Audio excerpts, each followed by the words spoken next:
রাজনীতিতে ঢুকতে চাই না, প্রধান উপদেষ্টার টাইম ফ্রেমের মধ্যে সংসদ নির্বাচন আয়োজনে কাজ করছে।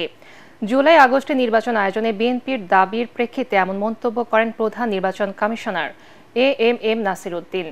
নির্বাচন কমিশনে ভোটার তালিকা হালনাগাদ কার্যক্রমের জন্য সরঞ্জাম হস্তান্তর অনুষ্ঠানে সিএসি এসব কথা বলেন।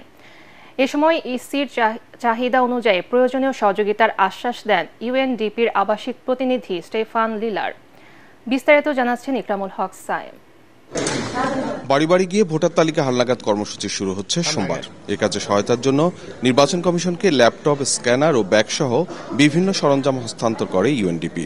এ উপলক্ষে নির্বাচন কমিশনে আয়োজিত অনুষ্ঠানে সিইসি সহ 4 নির্বাচন কমিশনার উপস্থিত ছিলেন। পরে সাংবাদিকদের সাথে কথা বলেন প্রধান নির্বাচন commissioner AMM Nasir Uddin.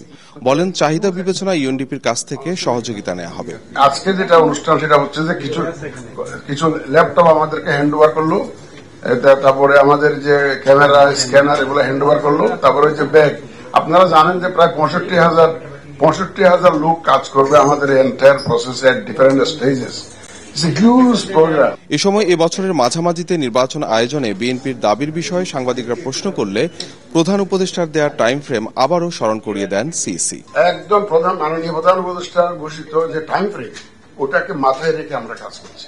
Voter তালিকা হালনাগাদ কাজে কারিগরি সহায়তার পাশাপাশি জনসচেতনতা বাড়াতেও ইউএনডিপি কাজ করবে বলে জানান সংস্থাটির প্রতিনিধি। We have received a list of equipment. Some of it we have already provided or we are providing today. Some of it will come in the coming weeks. We've also worked or are working now with the Elections Commission on communications campaign, raising awareness of the importance of also this voter registration exercise. Voter তালিকা হালনাগাদের কাজে সারা দেশে 65,000 মানুষ কাজ করবে। ইকরামুল হক Sayem, ATN Bangla, Dhaka.